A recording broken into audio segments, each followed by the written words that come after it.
Welcome to Mortgage Lending Mastery, the world's longest running podcast in the mortgage industry. I'm your host, Lady Jen Du Plessis, with over 4 decades of mortgage, real estate, and financial services experience, providing the knowledge you need to advance your mortgage practice quickly and efficiently. Hey there, Lady Jen Du Plessis again. Welcome to another Jen's Dots. Today, I want to talk to you about time blocking versus activity blocking. There's this DNA and heredity that happens in the mortgage business. My manager used to do it, his manager used to do it, their manager used to do it, and some guy told him to do it, years ago. And so this trickle down DNA has happened to us where we feel that the activities that we're doing every single day, if we just work hard enough, we work in that hustle, that it's going to get us results. And I have to tell you, the great Les Brown says, if you're casual about your business will become a casualty. And I know I discovered this many years ago. I thought, I'm busy. I'm doing everything I'm supposed to be doing. I call it eating soup with a fork. And I'll let that sit in. Eating soup with a fork. At the end of the day, you're exhausted. At the end of the day, you're not fulfilled. At the end of the day, your pockets aren't filled. But that's what someone told you to do. Go out, make calls, make cold calls, do one-to-ones, sponsor networks, go to open houses, go to broker opens, call all your clients all the time, buy leads, do social media posts, all of it. And this flurry of activity makes you exhausted if it's not intentional, right? Focus-driven, intentional activities that move the needle on your business every single day. Are all the activities that you're doing moving the needle, or are they simply activities? Because I want you to focus on only the activity that will move the needle, and all the rest of them can wait. And this is what we've just learned, is to be this. And when I discovered this, through Les Brown's quote of if you're casual about your business will become a casualty. I realized, what am I casual about? Am I casual about my core values? Do I even have them? You would not believe how many people I coach, and I say, what are some of your core values? And they ask me, family? Is that a core value of mine? Well, I don't know. These are your non-negotiables, your principles from which you are guided. But I was there too. And you might be there as well. Mine was family. One of them was family. And yet I was working the 8 days a week that I talk about all the time. And I was working till midnight, and I had so many dinners by myself and so many cold dinners and so many dinners I just didn't bother doing, and excuses for why I missed everything because I was tied to my business. I was working in and on my business. I certainly wasn't living above and beyond my business.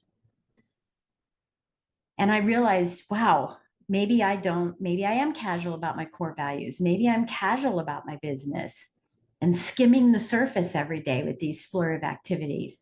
And then I started realizing, hey, I wonder if my referral partners are casual about their business.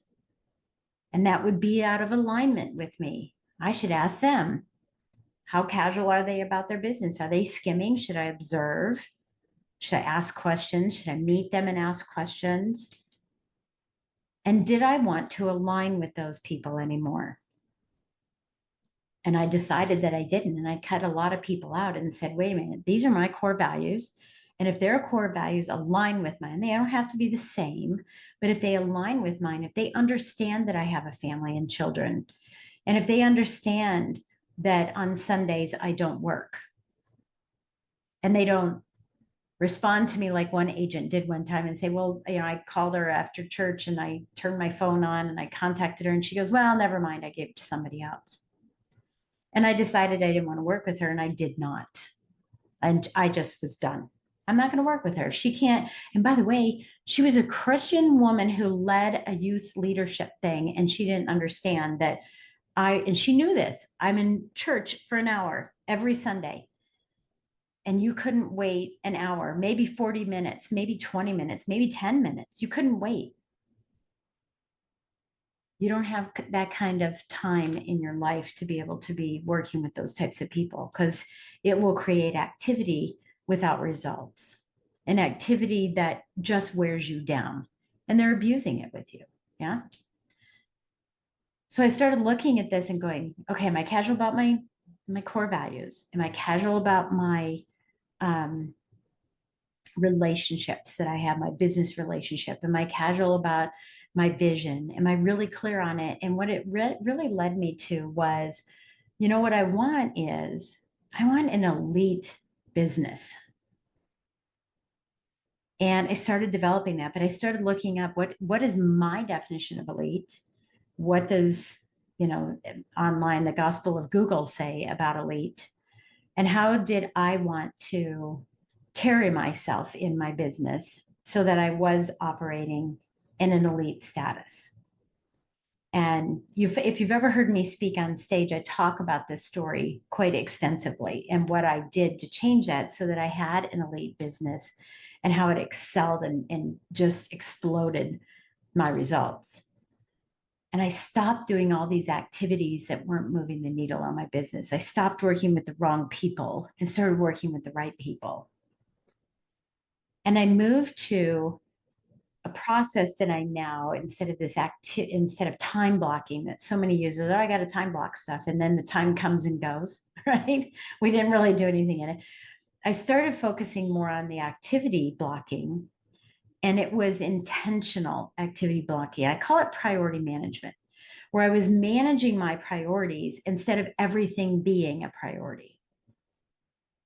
And the priorities were quite every single day. And I still do this today. Every single day I question, okay, these are my priorities, but which one will move the needle on my business? Because I do that one first. The rest are still priorities. I still have to send this email. I still have to do something. I still have to do these recordings, right? Which one is going to move my business, the needle on my business today? Do that one first and then move on to the rest of them. And so this is called activity blocking, but it's done in a way where you're doing priorities first, not all the junk stuff. And when you do activity blocking, yes, it's a time block, but it's not just a time block without a list of important priorities to take care of. It is intentional.